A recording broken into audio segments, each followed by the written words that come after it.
Good evening, ladies and gentlemen. Welcome to this week's edition of Roundabout Sports, presented by Interstate 70 Sports Media, where our passion is our profession.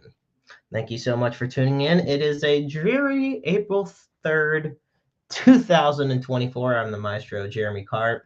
We have a lot to cover this week, and I want to kick things. First off, I can say you can find us on Spotify, on Breaker, on Apple Podcasts, on Google Podcasts. When we broadcast live, we are on Facebook, on Interstate 70 Sports Media and Roundabout Sports. We are on X. I'm finally gonna. I guess I'll stop finally calling it Twitter. But on X at JCarpSportsFan1 and at I70 Sports Media, and on our official YouTube channel.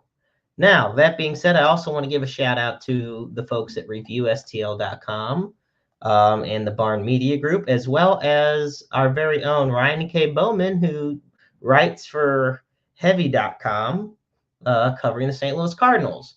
Now, the first thing I want to cover, folks, is it's still a big developing story out of Kansas City, out of the Kansas City metro area. So last night was a lot of primaries across the country, and in Kansas City, the biggest perhaps story was the Jackson County Stadium sales tax. So Jackson County voters rejected a stadium sales tax extension by an overwhelming margin, with 100% of precincts reporting. The voters rejected Prop 1 by a margin of 58% to 42%. Now, this was a 3/8 of a cent sales tax for the Chiefs and Royal Stadium projects. This would have helped fund a new downtown ballpark for the Royals and helped renovate Arrowhead Stadium and expand it for the Kansas City Chiefs. Royals chairman and CEO John Sherman said in a statement, quote, "We respect the voters of Jackson County and the results of the election today. We will take some time to reflect on and process the outcome and find a path forward that works out for the Royals and our fans." Now, Arrowhead Stadium for the Chiefs is the third oldest current NFL stadium. It opened August 12, 1972, and has been renovated multiple times. Meanwhile, Kauffman Stadium is the sixth oldest current stadium in baseball, and they first played April 10th, 1973, with, some minor renovations done. But the question remains, what now? The Chiefs and Royals both have leases that are up in 2031. Both teams' ownerships, however, have been explicit that they will explore all the options moving forward.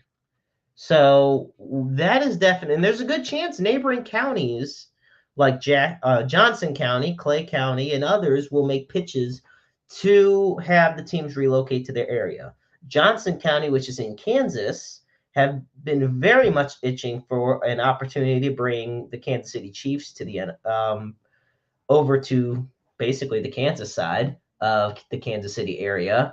They already host Sporting KC, and it's extremely popular.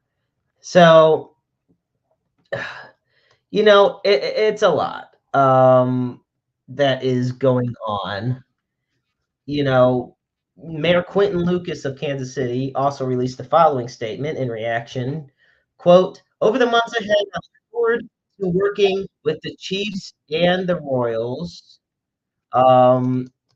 and to build a stronger, more open and collaborative process that will ensure the teams, their events, and investments remain in Kansas City for generations to come." Now, this is the thing. John Sherman, and it's kind of a different situation for the Chiefs and Royals. John Sherman has made it clear that the Chiefs will not play at Kauffman Stadium beyond the 2030 season. Meanwhile, the Chiefs are hopeful of remaining at Arrowhead. Now, last fall, the Royals unveiled 2 potential locations for the ballpark, for their new ballpark district. One would be on the eastern edge of downtown, and the other across the Missouri River in Clay County, Missouri. Now, a self-imposed deadline to finalize their location lapsed without a plan, and in February, they chose a different downtown spot. So, this is a new area known as the new area they decided. It's called the Crossroads. It's a very popular art and restaurant district scene. And it is just a few blocks away from the T-Mobile Center and the historic Power and Lights Entertainment District. It's close to the Kaufman Center and for the Performing Arts and the 18th and Vine District, which is home to the Negro Leagues Baseball Museum.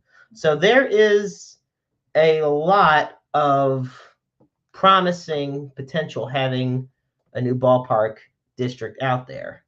And Ed, thank you so much for tuning in. Folks, be sure to send in your comments, questions. I mean, we're already off the charts. I want to thank the folks at the Wrestle Talk podcast for tuning in last night. It was a fantastic time. We had record high viewership, and that's always a pleasure. So thank you guys so much for tuning in for that. That being said, so there's a whole lot of what's going on with the Kansas City Royals situation and the Chiefs situation as well. Like I said, this is a really messy problem. So, I mean, and Arrowhead Stadium is still one of the most popular stadiums in America. It's not just popular in the NFL or in Missouri. It's popular across. I mean, quarterback Patrick Mahomes and Travis Kelce were recently featured in an ad asking Jackson County voters to support the measure and approve the vote. I think this was interesting, though, because I think John Sherman and Clark Hunt expected the votes to pass. I think Mark Donovan also expected it. But now we are definitely at a crossroads as far as what to do with the Chiefs and the Royals. Now I'm not going to say they're going to relocate to like Nashville or Montreal, or they're going above and beyond. I'm saying that the Chiefs and the Royals will remain in the Kansas City area. The big thing is where. Will they go to Johnson County? Or hell, they could even go to Overland Park. The Royals might end up moving to Overland Park. We don't know.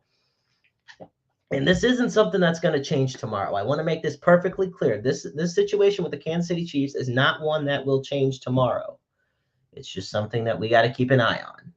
So we'll be keeping close tabs with all of that. With that said, folks, and like I said, keep submitting your questions, comments, anything. The Cardinals played earlier today, and the St. Louis Cardinals lost to the San Diego Padres 3-2. That said, St. Louis looked good the past 2 games. They look decent today. So I am very much looking forward to how the rest of this season goes. I mean, but let's face it. The big news is what's going on tomorrow. Because tomorrow, folks, Thursday, April 4th, is probably what should be a city holiday, if anything. And that is opening day the home opener, I should say. Now, okay. I'm going to make this quick announcement about the Cardinals because there is one thing I did want to say about the whole thing with the stadium vote. But I did want to announce that which Cardinals Hall of Famers will be in attendance tomorrow for the home opener in St. Louis. I did want to say this. So it's been reported that Ozzie Smith, Matt Holliday, Jim Edmonds, Ray Langford, Ted Simmons, Whitey Herzog, who is the second oldest MLB Hall of Famer behind the Say Hey Kid Willie Mays, Tommy Herr, John Tudor, Jason Isringhausen, Jose Oquendo, Scott Rowland, Tony La Russa, and of course, Cardinals coach Willie McGee. So I'm looking forward for all of them. And the snitch is tuning in, and he says the home opener and my birthday, which being his birthday, should be holidays. I mean, I'm surprised they aren't already, in the metro area. Now, I wanted to say this quick thing. I have to backtrack about the Jackson County votes because I want to make something clear. I'm happy that they voted against it. And people are going to wonder why. They're going to be like, oh, you want the Chiefs or the Royals to leave Kansas City? No, it's not about that. I think if you're $1 billion and don't even tell, I get it. We covered this weeks ago that the Hunt family and, the Sherman family, there would be a lot of money put towards these projects for the new Kauffman Stadium and renovations to Arrowhead and everything. But here's the thing. I don't feel any of it should be put at the taxpayers' expense. If you're a multi-billion-dollar owner, and if you're willing to put $800 million up front, why lock the taxpayers in for 3/8 of a cent for 40 years? There's no reason to do that to them.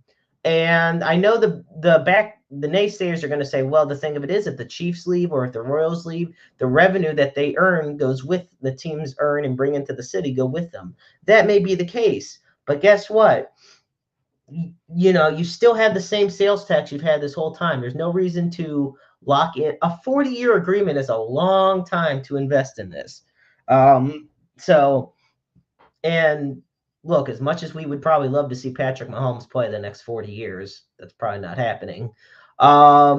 So no, I feel I'm very proud of those in Jackson County who voted no for the sake of understanding that they don't have to be bullied into a position where billionaires tell them how to run their lives financially.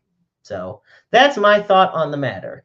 So with all that said, I think I got everything off my chest I needed to in regards to the situations going on in Kansas City in the metro area regarding the Chiefs and regarding the Royals. But be sure to comment, send in your questions, anything regarding that situation. So anyway, as we're talking about it, as I was saying earlier, tomorrow is the home opener in St. Louis, and I am absolutely excited for it. And the Redbirds will be playing the Miami Marlins.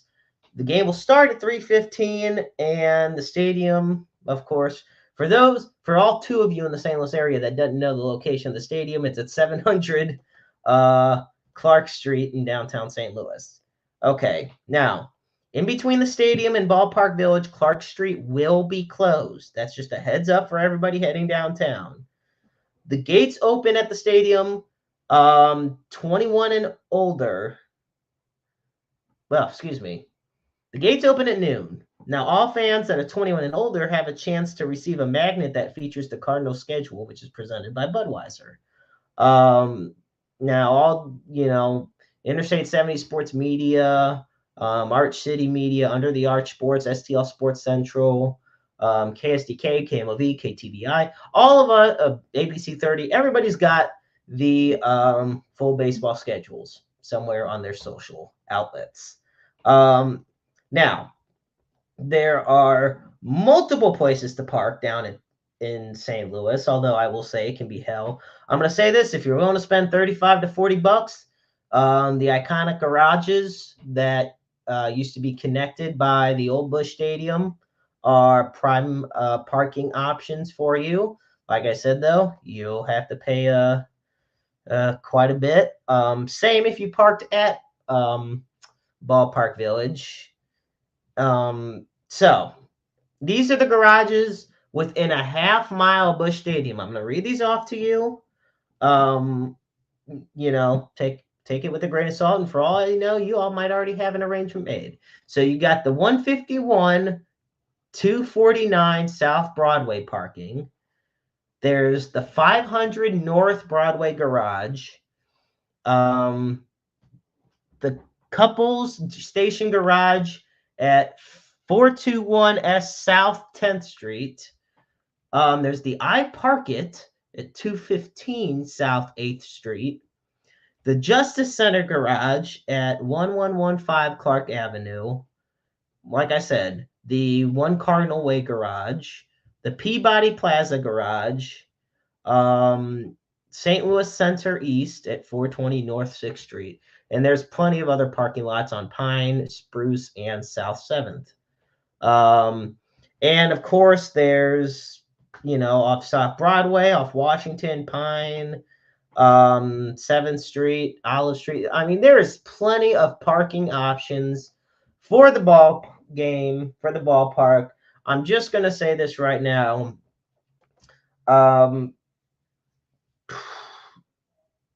It's going to be packed. And the thing of it is Busch Stadium. It is Cardinal Nation. It is the home opener. Like I said, it's basically a holiday here in St. Louis. I mean, at work tomorrow, where I work, we're going to celebrate it. And,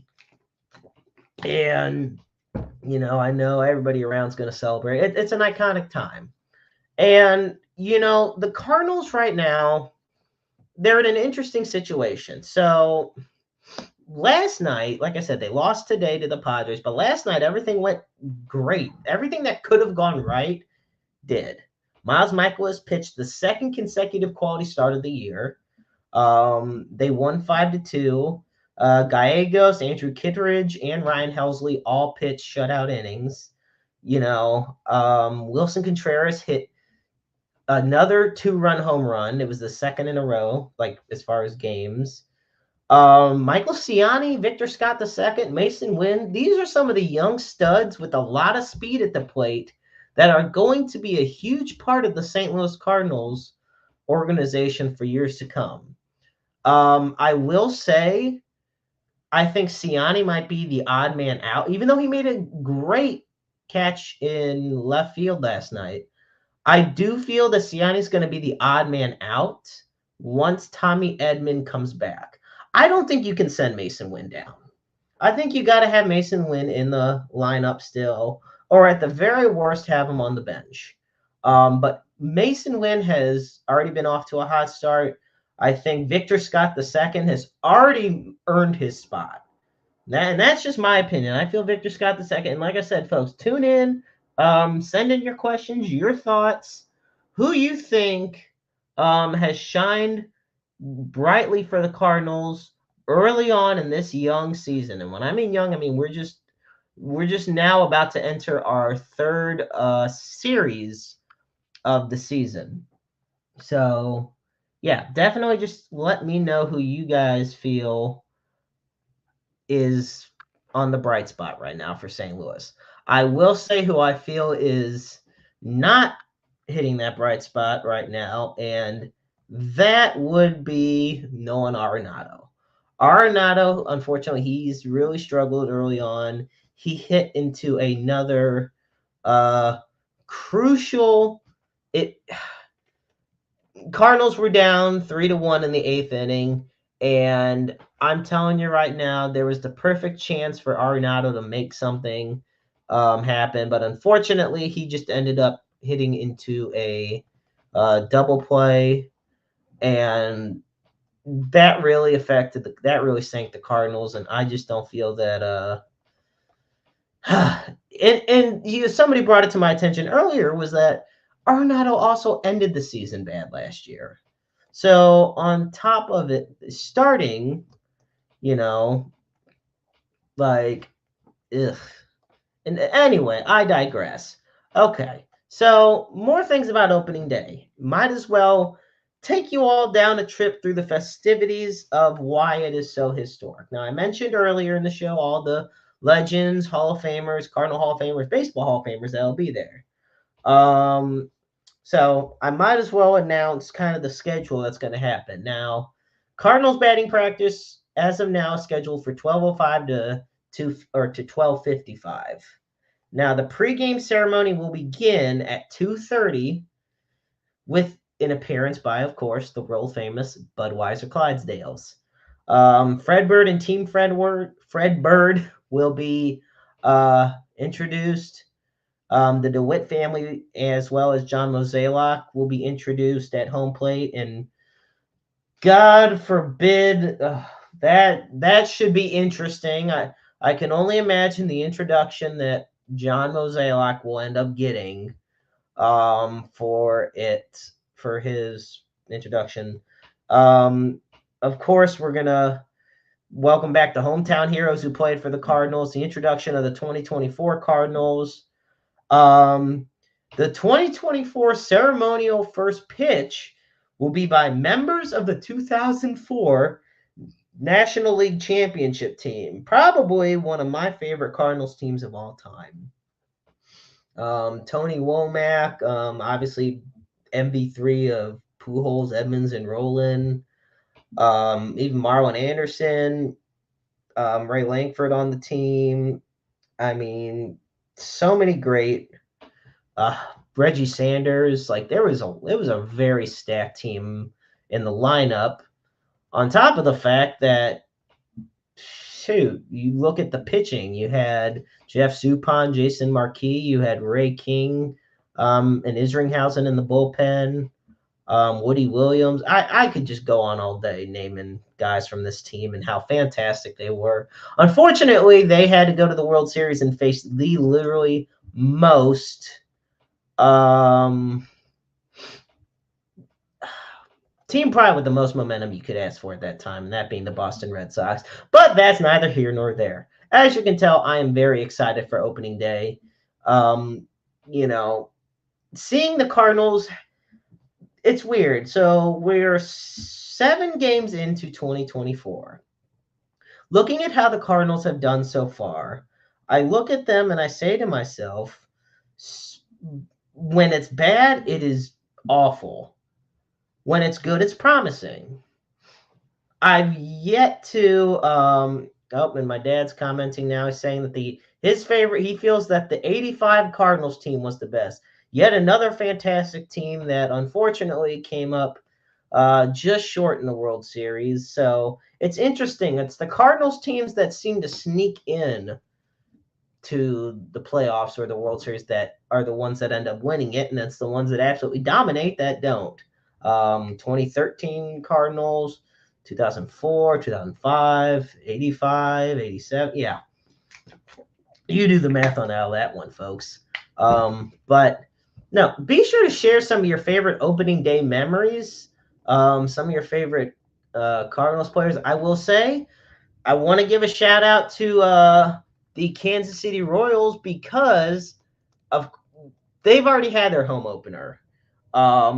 And they had a complete sellout. Over 38,000 fans, I believe, were in attendance for the Royals home opener. Now, they did lose, I believe, 5-1 to the Minnesota Twins, but, and a lot of fans were there supporting. There's a new campaign going out called the Save the K campaign, which I discussed at the top of the hour in regards to the whole conservation of Kauffman Stadium, not wanting the team to move. But right now, I mean, we are 7 games in to the MLB season, at least for the St. Louis Cardinals. And, I mean, unfortunately, we are in last place. We're 3-4. I had Ryan K. Bowman and I join me. I believe it was last week as we were talking about the baseball season, and we were given our divisional predictions. Neither of us nor any of the fans who tuned in expected the Pittsburgh Pirates to start the season 5-0. This is not something that's happened since 1983. I will say the rest of the teams in the NL Central are just kind of middle of the pack. Look, it's too early to tell predictions. Who's going to go to the playoffs? Who's this? I mean, look, if we're doing that, I could just say the Yankees are winning the World Series because they swept Houston. But there's more to it, We got a full season to go, folks. We got plenty. We got 155 games left, and I'm looking forward to it. I think the Cardinals. I have to give major props so far to the starting rotation. Steven Matz and Miles Michaelis in the second time around, and Kyle Gibson especially for their strong performances. I think that, last year the Cardinals had back-to-back quality starts on 9 occasions. Now that's terrible. Only 9 occasions where they had back-to-back quality starts. So, that brings you to a total of 18 games where there were back-to-back.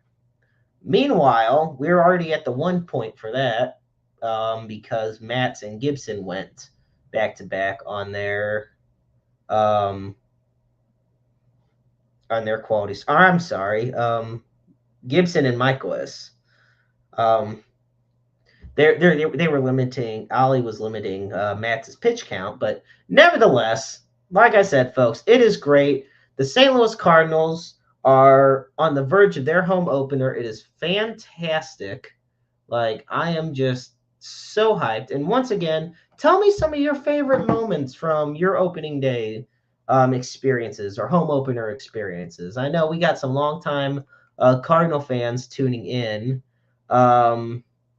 And I got a comment sent in from Brian Bell, when I listed the names of the players that are going to be in attendance tomorrow, he says, "This is why I'm not voting for Steve Carlton for the Team Hall of Fame. He would never show up." A lot of, I do want to touch a little bit on that. So Steve Carlton is an interesting case because, he pitched from 65 to 71 with the Cardinals. So, I mean, yeah, he made 3 All-Star appearances with the Cardinals. He did win the 67 World Series with the Cardinals. But all 4 of his Cy Young wins were with the Phillies. The rest of his All-Star appearances were with the Phillies. His Gold Glove Award, his pitcher's triple crown, the wins leader. Basically, all of the top-tier pitching statistics and accomplishments that Steve Carlton had were his period from 1972 to 1986 when he was with the Phillies.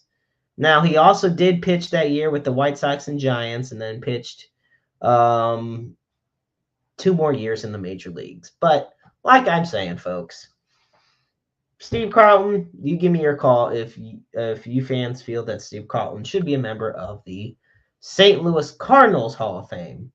Believe me, he's long been a member of the Baseball Hall of Fame, and he is well more deserving, or more than deserving of that. So, no, I'm definitely excited for that, for opening day tomorrow. I will say, you're already starting. This is the time when you start looking at which games you want to go to if you're not a season ticket holder, trying to figure out which matchups work, which giveaways you may want to go to, giveaway games you want to go to. I will say if Busch Stadium would just lower the prices on a few things a little bit, be just a little bit more better. But I will say, in an ironic twist of fate, I think the prices of food and drinks at Busch Stadium help local businesses out, because that way fans can go to the other places and get food and drinks there. So that's just how I look at it. But once again, folks, thank you so much for tuning in to Roundabout Sports. I'm the maestro, Jeremy Karp. We've got a couple more topics to talk about this week, and the first I did want to touch base on is, and I didn't want to say, I'm not going to delve too much into it because it's WrestleMania week, and WrestleMania will take place this Saturday and this Sunday. I'm not going to delve into it really because the issues with wrestling with Christopher Miles and Jared Shannon. They'll delve into it tomorrow night. I know that last night the Wrestle Talk podcast team, along with Tyler Cooley, they all delved into it a bit, which was nice. You know, so I'm not going to step on their parade with that, basically. That said, I did want to say something interesting that is going to happen with the city of St. Louis, um, because believe it or not, St. Louis is going to be having this Saturday. There's going to be 4 different ball games happening in St. Louis at once. And if I can remember, I know that I'm going to be at the Battlehawks. My friends and I are going to be at the Battlehawks home opener. So that one is going to be a big one. But the Blues will be playing Here we go. So I got it. All 4 major pro sports teams in St. Louis will be in action on Saturday. So at the 1:00 at 1:15, it's the Cardinals against the Marlins. The Blues will be playing actually they'll be in San Jose. I'm sorry. So the Blues will be in San Jose at 5 p.m. The Battlehawks will be having the home opener at the Battle Dome, and St. Louis City SC will be at City Park in St. Louis at 7:30. Okay, so 3 of the 4 will be playing in St. Louis. The Blues will be the only one that will be out of town. So that's my mistake on that one. But nevertheless, St. Louis is going to be busy on Saturday. There is another topic that I did want to bring up this evening, and this does go back to the Kansas City Chiefs.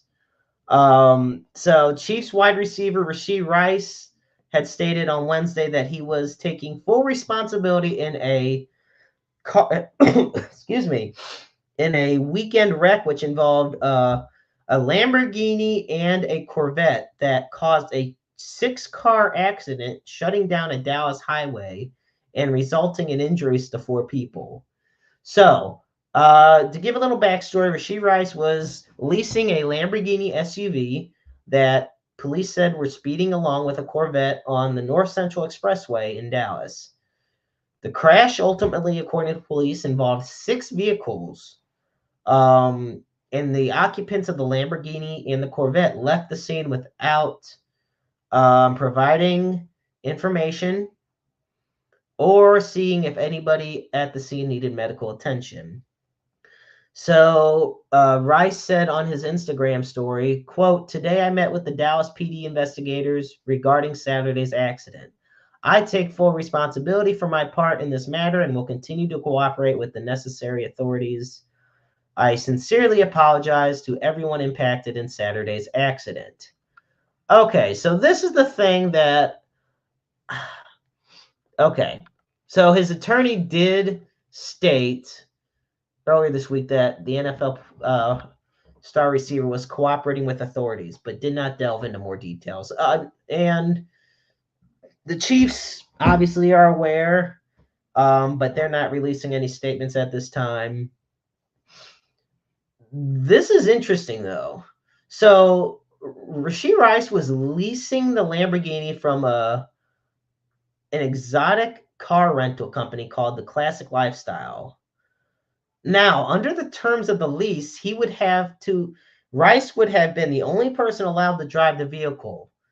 He rents the vehicle for $1,750 a day. And it's worth about $250,000. Now we're talking about rent per month in a lot of luxurious places. And meanwhile, you're renting a car worth $1,700 a day. Yeah, no, okay, no, thank you. Yeah, don't be racing that. Now, of course, you know, Rice had a great season last year with the Chiefs. And it was his rookie season. He had 73 catches, 938 yards, had 7 touchdown catches. Meanwhile, in the playoffs, he had 26 catches, 262 yards, and a touchdown. He is a big part of this Chiefs offense. And the issue at hand is, is there going to be proper discipline handed down? I think a lot of people feel that he is going to get some leniency because whether it be because he's on the NFL's newest dynasty, if it's because, he's just an NFL player, whatever the case may be. A lot of people are really starting to question what will happen. Now, the NFL is going to examine everything, all the evidence, everything that was presented to them, and further judgment will be made from there. That being said, it remains to be seen whether what's going to unfold. But basically, yes, Rice. And for a while, there was a warrant issued out. Like they were searching for Rice. Like this was a very cluster of a story. But at the end of the day, it was confirmed Rashee Rice was involved in the accident, and here we are. So, and we will keep you posted with that. Like I said, folks, I guess I will close it out with one more. I will give one piece of wrestling news before we close up for the evening, and that is the WWE Hall of Fame class of 2024. So, the Hall of Fame, this is actually quite the list. So this year, the Hall of Fame class is Paul Heyman, Leah Maivia, the late great Muhammad Ali, the U.S. Express, Thunderbolt Patterson, and Bull Nakano. Now, this will be The Rock recently came out and announced he'd be the one inducting his grandmother, Leah Maivia. Meanwhile, Roman Reigns, who's one of the biggest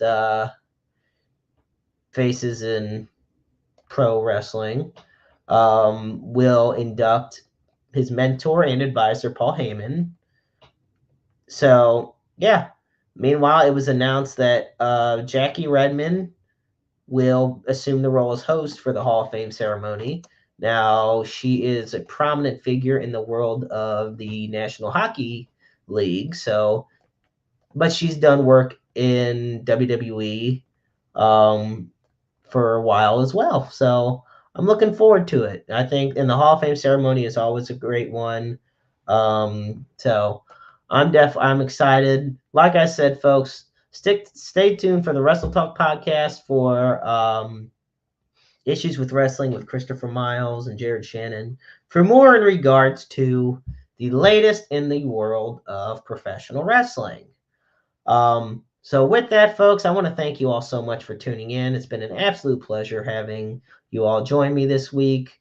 You can find us on Facebook at Interstate 70 Sports Media, on X at Interstate 70 Sports Media, and on our official YouTube channel. Roundabout Sports is also on Facebook, but we broadcast on multiple different streaming platforms. You can find us on Spotify, Apple Podcasts, Google Podcasts, and many more places out there. If you want to advertise with us, be a sponsor in any of our platforms, be sure to shoot us a DM at Interstate 70 Sports Media. And I want to thank everybody for tuning in. As always, we put the NAMI helpline at the bottom of the screen. That is 1-800-950-NAMI.